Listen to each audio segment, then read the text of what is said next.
সকালের নাস্তার জন্যই বলুন বা বাচ্চাদের স্কুল টিফিনের জন্য শুধুমাত্র ডিম, আলু আর ময়দা দিয়ে যে এত মজার নাস্তা বানানো যায় সেটা না দেখলে বিশ্বাসই হবে না।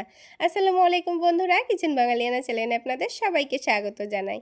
তো সবার প্রথমে 1 কাপ ময়দার মধ্যে খুবই সামান্য লবণ আর 1 চামচ মতো সয়াবিন তেল দিয়ে ময়দাটাকে ভালো করে মিশিয়ে নেব। এবার ময়দার মধ্যে বারে বারে অল্প অল্প করে পানি দিয়ে ময়দার একটা ডো মেখে নিতে হবে। এবার এই ডোটাকে কিছুক্ষণের জন্য রেস্টে রেখে দেব। অন্যদিকে দুটো সেদ্ধ আলু ভালোভাবে একটা কাঁটা চামচ দিয়ে ম্যাশ করে নেব। তারপর এর মধ্যে দিয়ে দেব অল্প একটু পেঁয়াজ কুচি, ঝালের জন্য দিয়ে দিচ্ছি কাঁচামরিচ কুচি, আর দিয়ে দেব স্বাদ মতো লবণ। আর এর টেস্টটা একটু বাড়িয়ে নেওয়ার জন্য দিয়ে দিয়েছি চাট মশলা। তারপর সব কিছু একসঙ্গে ভালোভাবে মিশিয়ে নিয়েছি।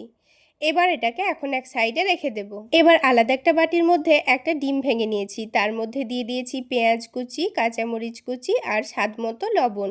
তারপর ডিমটাকে ভালোভাবে ফেটিয়ে নিতে হবে। এবার একটা প্যানের মধ্যে খুবই অল্প পরিমাণে দিয়ে দেব সয়াবিন তেল। তারপর পুরো ডিমটা এর মধ্যে ঢেলে দেব। এবার এই ডিমটাকে কুচি করে ভেজে নিতে হবে। তো দেখুন বন্ধুরা, ডিমটা কিন্তু খুব সুন্দর কুচি করে ভেজে নিয়েছি। এখন এটাকে আমি তুলে নেব। এবার এই ডিম ভাজাটাকে আমি ওই আলুর মধ্যে দিয়ে দেব। তারপর সব কিছু একসঙ্গে ভালোভাবে মিশিয়ে নেব। এইভাবে একবার আলুর পুর বানিয়ে খেয়ে দেখবেন, খেতে কিন্তু ভীষণ টেস্টি হয়। তো আলুর পুরটা আমাদের কিন্তু রেডি হয়ে গেল। এখন এটাকে সাইডে রেখে দিয়ে আমি আপনাদের নাস্তাগুলো বানিয়ে দেখিয়ে দিচ্ছি। তো কিছুক্ষণ ডোটা রেস্টে রাখার জন্য আগের থেকে কিন্তু অনেকটাই স্মুথ হয়ে গেছে। তো ডোটাকে আবার একটু ভালোভাবে মেখে নিচ্ছি। তারপর এই ডোটা থেকে আমি ছোট ছোট করে লেচি কেটে নেব। তো বন্ধুরা, আপনারা যত বড় করে নাস্তাগুলো বানাতে চাচ্ছেন সেই অনুযায়ী লেচিগুলো কেটে নেবেন। তারপর একটা একটা করে লেচি নিয়ে ছোট ছোট করে লই তৈরি করে নেব। এবার এই লইগুলো নিয়ে পাতলা পাতলা করে রুটি বেলে নিতে হবে। তো আমি খুবই ছোট করে যেহেতু নাস্তাগুলো বানাতে চাচ্ছি, তাই কিন্তু রুটিটাকে একেবারে পাতলা করে ছোট করে বেলে নিয়েছি। এখন যে আলু ডিমের মিশ্রণটা ছিল সেখান থেকে 1 চামচ মতো নিয়ে রুটির মধ্যে জায়গাটা রেখে দিয়েছি। তারপর চারিদিকটাকে একটু ভালোভাবে মুড়ে নিতে হবে। তো আপনারা দেখে নিশ্চয়ই বুঝতে পারছেন কাজটা করা কতটা সহজ। যখন চারিদিকটা মুড়ে নেওয়া হয়ে গেছে তখন ওপরের দিকটাকে দেখুন আমি কেটে বাদ দিয়ে দিয়েছি। এখন একটু করে আলতো হাতে চেপে দিয়েছি। তো দেখুন বন্ধুরা, একটা নাস্তা কিন্তু আমাদের তৈরি করা হয়ে গেল।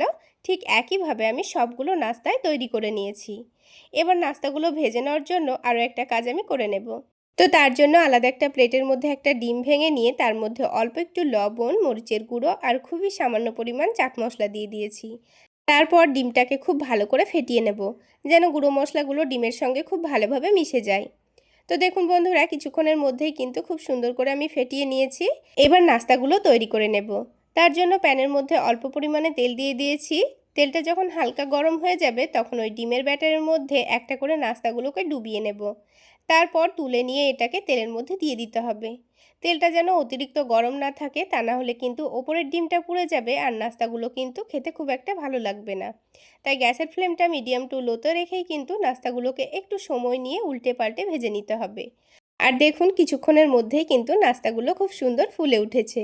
ঠিক একইভাবে আমি সবগুলো নাস্তা ভেজে নিয়েছি। তাহলে বন্ধুরা, আজকের এই রেসিপিটি ভালো লাগলে চ্যানেলটি সাবস্ক্রাইব করে আমার পাশেই থাকবেন। তাহলে আজকে এই পর্যন্তই। সকলে অনেক বেশি ভালো থাকবেন, সুস্থ থাকবেন।